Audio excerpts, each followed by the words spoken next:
peso, não tem dúvida nenhuma, e isso é estatisticamente significante, e a perda de peso vai de perda de 3 a 5 quilos comparado com placebo. Isso é praticamente a mesma informação.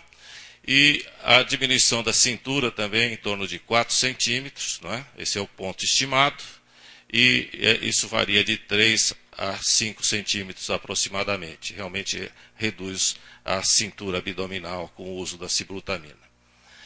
A diminuição do índice de massa corporal, isso é proporcional, e há uma redução do índice de massa corporal que é significativa também com o uso da sibutramina. Há também um aumento do HDL, como já foi mostrado aqui anteriormente, não é? Isso é significante na somatória aqui desses 4 estudos que apresentaram dados em relação a esse desfecho. Há uma diminuição dos triglicérides na revisão Cochrane, né? Lembre-se que a revisão Cochrane tem aproximadamente, aqui, nesse caso, só 800 pacientes que permitiram a análise desse desfecho, e o SCOUT tem um número bem maior, não é? E os resultados foram um pouco diferentes.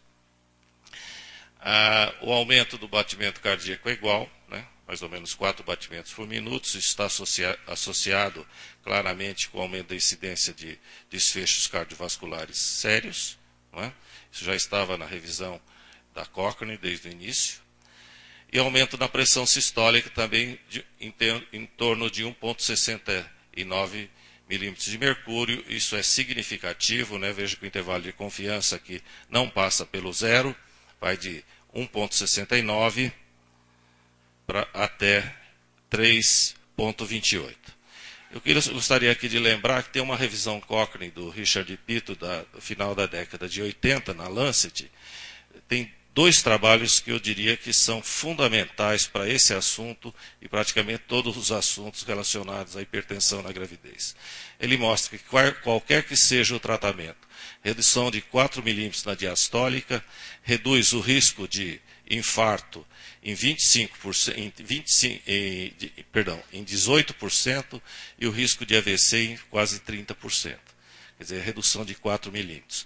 E depois ele mostra também de tudo coortes de pacientes não tratados, que pacientes com 4 milímetros a mais têm a mesma intensidade de aumento do evento.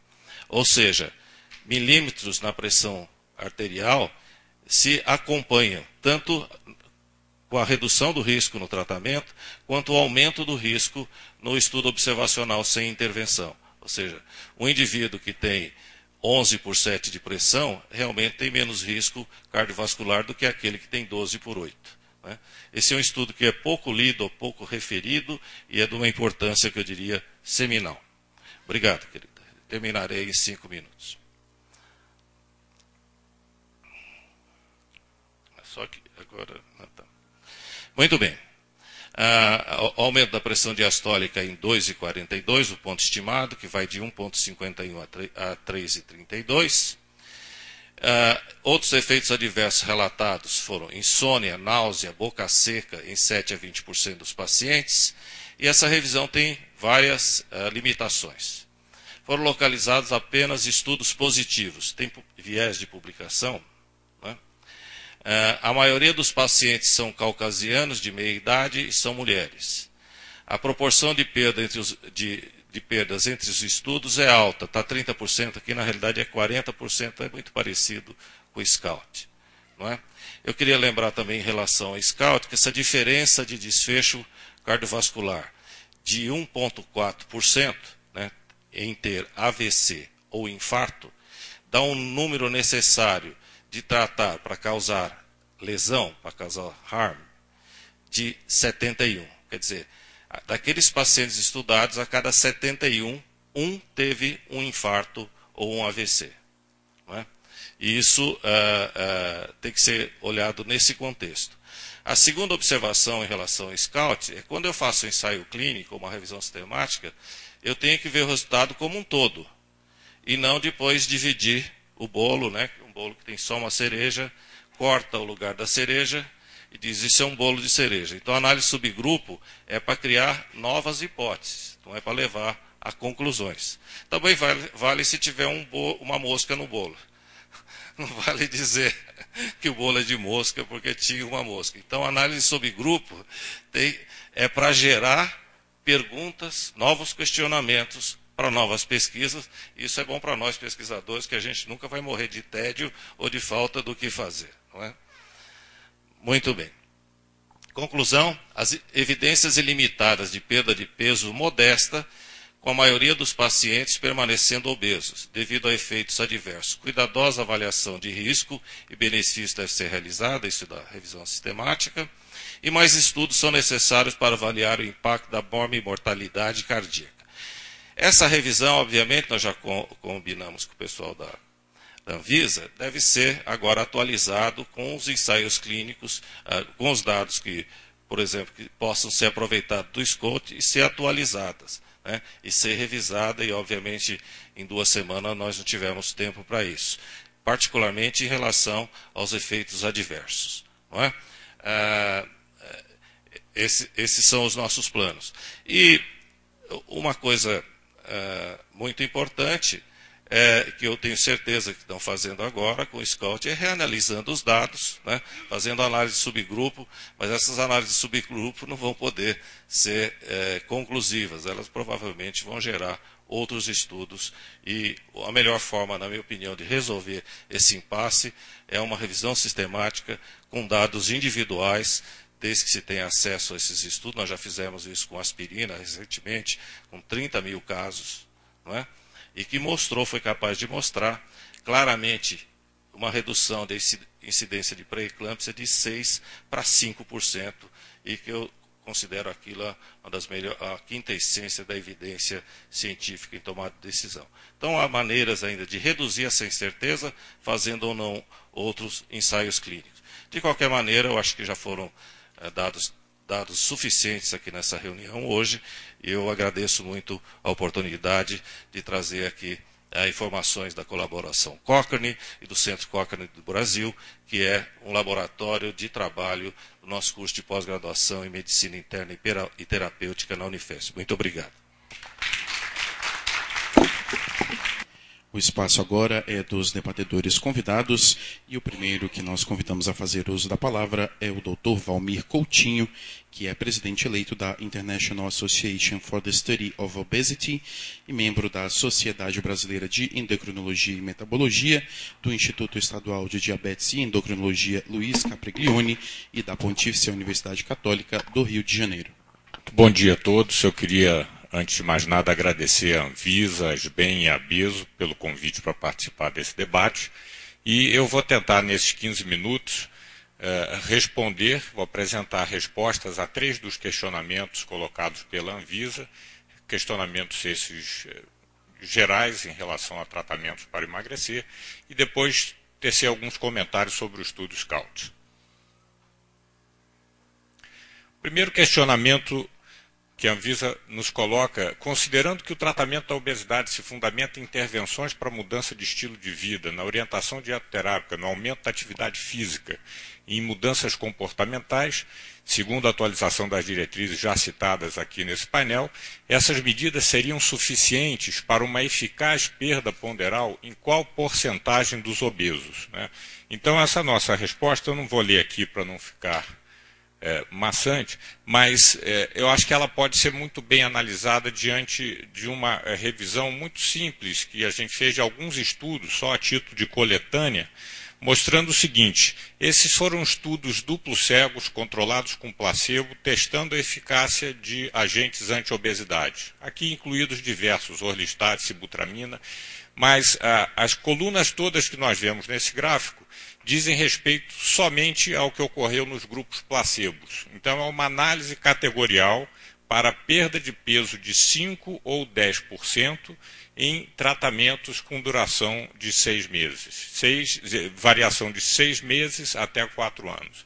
Então, para responder aquela pergunta, quantos % dos pacientes não responderam, no caso, a um tratamento com placebo mais proposta de mudança de estilo de vida? Então, isso variou, como nós podemos ver nessa coluna em preto, de quase 90%, 88,3% de não respondedores com placebo, até 47% de não respondedores com placebo.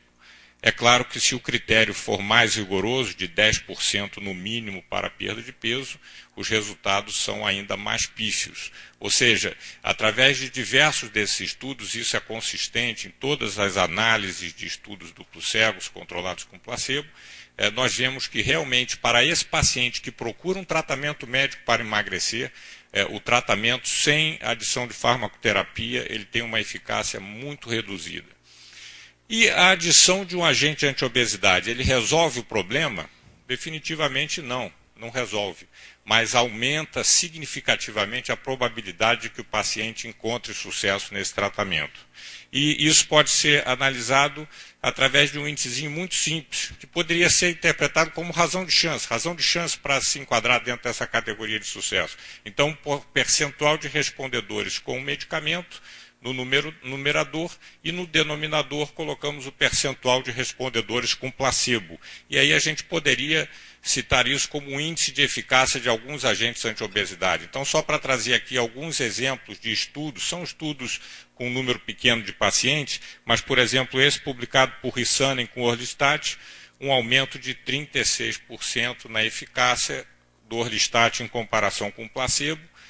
Outro estudo de Orlistat já apresentou uma eficácia um pouco maior, 65% de aumento, 67% nesse estudo do outro pesquisador, e aqui, conforme já foi comentado hoje, sempre os agentes que possuem ação central, eles têm uma eficácia maior no tratamento da obesidade em termos de redução ponderal do que os agentes com ação periférica, entre os quais se inclui o único disponível hoje no mercado, que é o Orlistat. Então, esse índice de eficácia já vai para 1,9. Então, nesse estudo, a sibutramina resolveu? Não, continua havendo um grande número de não respondedores. Mas o que ela proporcionou a esses pacientes que ingressaram no estudo foi quase que duplicar a probabilidade de sucesso dentro desse parâmetro proposto.